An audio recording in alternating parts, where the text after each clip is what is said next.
Good afternoon, everyone, and let me just thank you for joining us. I want to certainly thank our Attorney General Chris Carr, our Agriculture Commissioner Gary Black, Department of Public Safety Colonel Wright, GEMA Director Stallings, Brigadier General Dwayne Wilson with the Georgia National Guard, and Commissioner Curry with the Revenue Department for being here with us today, and also glad to be joined by our great First Lady and First Daughter, Amy Porter's with us today.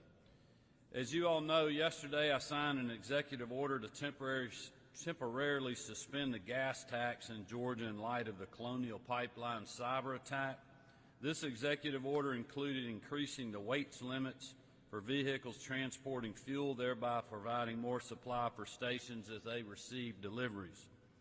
Also yesterday, the State Environmental Protection Division worked closely with Agriculture Commissioner Gary Black and his office to formally request a waiver from the Federal Environmental Protection Agency for the use of the winter fuel that was held in storage.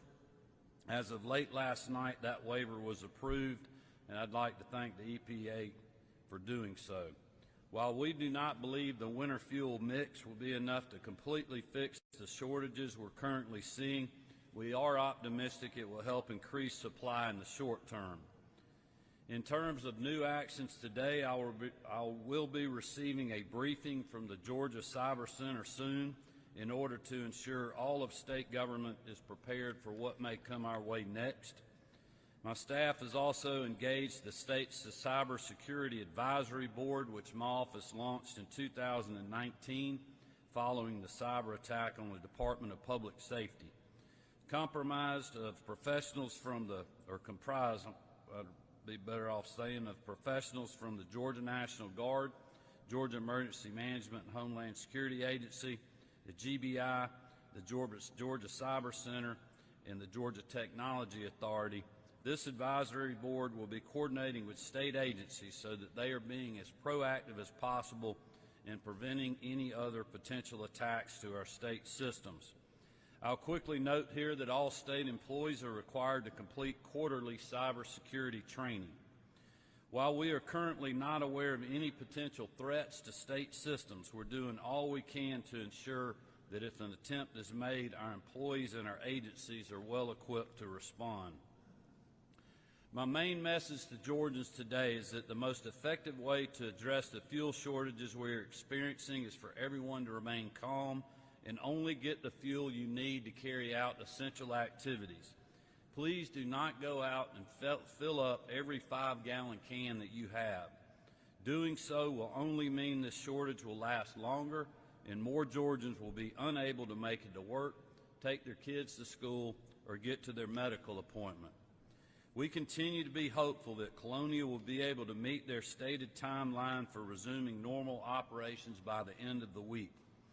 While we await further action from the federal government, rest assured that the state has taken every action available to us in order to make this fuel shortage short and painless as possible.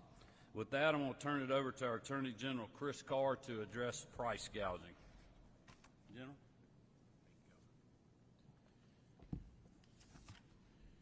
Thank you, Governor. When Governor Kemp declared this state of emergency, Georgia's price gouging statutes were activated.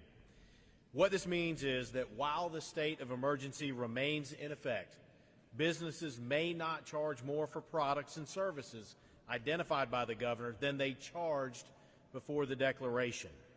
This includes motor fuel and diesel fuel. It's important to note, however, that prices may go up due to a verifiable increase in the cost of new stock or the cost to transport it, plus the retailer's average markup percentage applied during the 10 days immediately prior to the declaration of the state of emergency. While we believe this to be a short-term event, like the governor, I want to warn consumers to be on the lookout for scams and possible price gouging, and we want to make sure you understand how to report such instances. No one should be taking advantage of consumers who are trying to continue their daily routines. While we will review all price gouging complaints to ensure that the law is followed. As of now, we've received more than 300 complaints.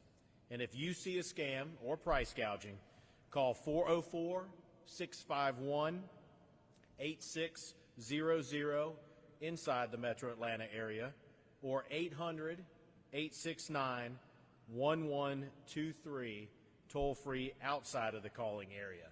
And you can also report online at consumer.ga.gov. And I'd like to now turn it over to our Agricultural Commissioner, Gary Black.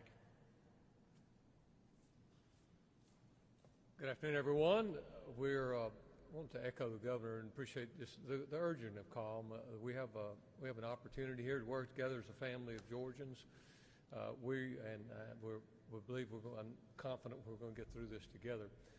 We're very pleased. I want to compliment our federal partners because we've had some terrific cooperation just from being able to request this waiver, and then we institute the things we did as a department this morning.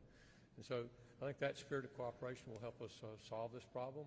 And as we move forward, hopefully we're on the short run of solving the issues with the pipeline, but certainly know that the Georgia Department of Agriculture, with our responsibility with fuel quality and then the enforcement level with those retail outlets, that discretion is there. We're going to have this new product flowing very quickly, and hopefully it's going to solve our problem in short order. So thank you. All right, with that, we got a lot of folks that have been working on this issue here with us. Be glad to answer any questions you guys may have, and everybody's available.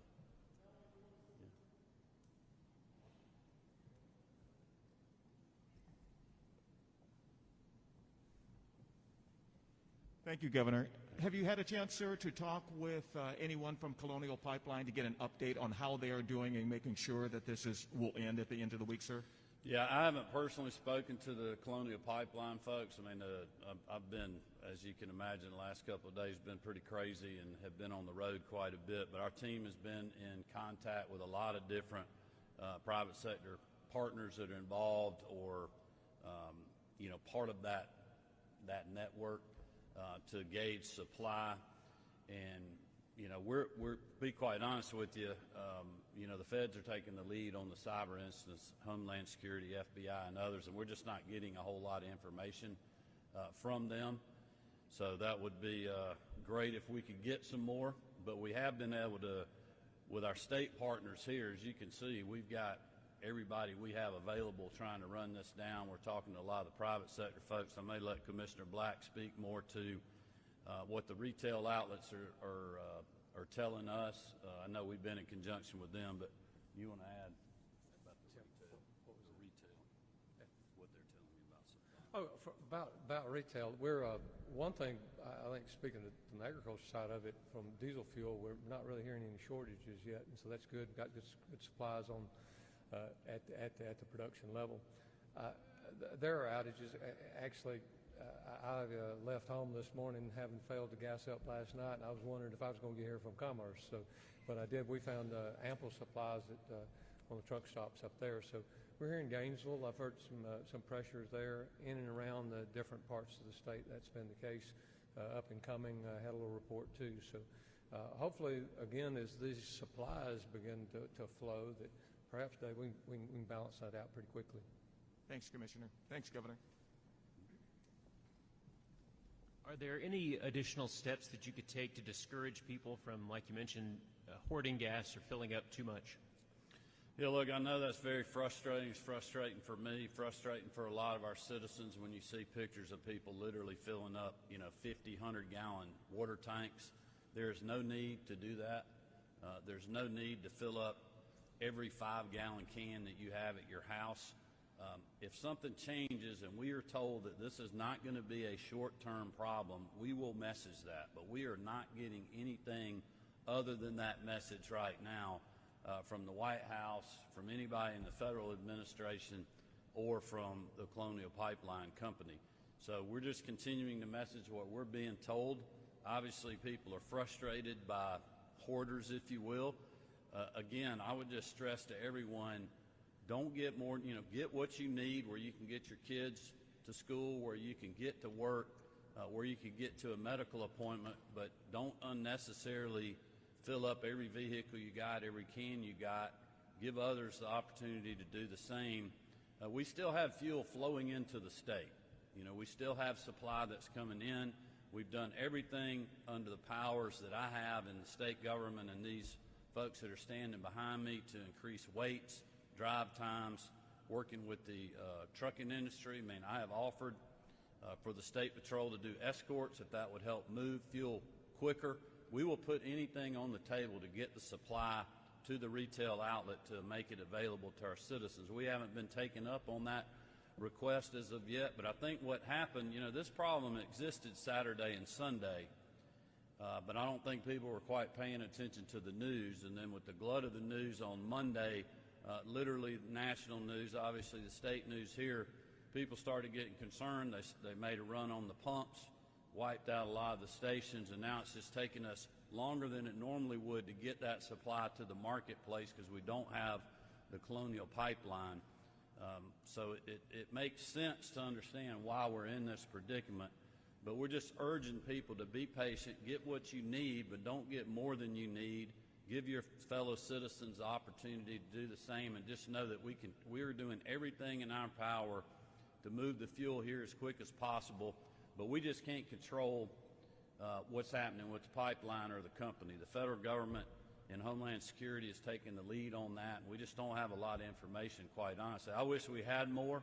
It's a little bit frustrating for me. I know other governors have expressed that frustration, but that is just the facts. And I've told people I will be transparent. If we get new news, whether it's good or bad, we will share it so people know what they're dealing with. Governor, can you address efforts to make sure that essential vehicles, law enforcement vehicles, emergency vehicles, continue to get Say that fuel? one more Essential vehicles, how essential vehicles, law enforcement vehicles, emergency vehicles can remain fueled? Yeah, I think we're in good shape from the state perspective. I'll let Colonel Wright speak to that. I know just a little while ago I got briefed. We are not hearing any pleas from our school districts. I think their supply that they have, reserves and otherwise, are going to continue to allow them a few more days of operation, hopefully getting us to the weekend. So I feel very good. I don't know any reason why that shouldn't happen as of just, literally less than an hour ago. We're not hearing any reports from any other state agencies of fuel shortages, but I'll let Colonel Wright speak to the State Patrol supply. Yeah, we're in good shape at the Department of Public Safety with fuel. We have other state partners that we can rely on, such as the Department of Transportation, and obviously we're conserving fuel just as everyone else is around the state as well. So DPS stands well postured at the moment, and we're in good shape. If I can ask another question, Governor. This happens periodically. There's a shortage or an outage or a hurricane comes along. Colonial Pipeline is our main source. What are we doing to look at alternative fuel sources and other pipelines or other companies that are out there? So if this does happen, we're not caught off guard. Well, look, I think that's one of the things that we need to look at, not only from the state's perspective, but even more so from a national perspective. I mean, I think people are seeing now that pipelines coming into the country bringing energy are pretty dang important. There's some in the country that have taken a different view of that for different reasons to bring all kind of different alternative fuel supplies here. I've always been a supporter of, any and all of the above when it comes to energy. Obviously I'm a huge supporter of the electric vehicle market that's emerging in Georgia. We're going to, I think, lead the country in a lot of those ways, but also realize a lot of people drive cars like myself that need gasoline or other vehicles that need diesel fuel, and we have to have a little bit of everything. Same with our energy supply, which is what really keeps us competitive as a state, having nuclear power, leading on solar, natural gas, and other things, and I think we need to continue to do that. But it just shows how important the pipelines are right now. Keep in mind, though, we have other supplies. I think Colonial's about 45% of our supply. Obviously, we're going to try to increase that with road transportation, tractor trailers bringing fuel in. But here again, one of the other issues we have, not only in our state but in our country, that I hear about every day is finding enough truck drivers. And I think that's a broader issue of needing more people into the workplace And we're seeing right now inflation's going up, the cost of goods are going up. Everybody I'm talking to all throughout the state needs more workers. That's an issue that I'm working currently with. We got a little disrupted here the last 24 hours with the fuel situation with Commissioner Butler, but we continue to work on that issue to try to make sure that we're getting people back into the workforce to help us with those issues. Thank you, guys. All right, thank you.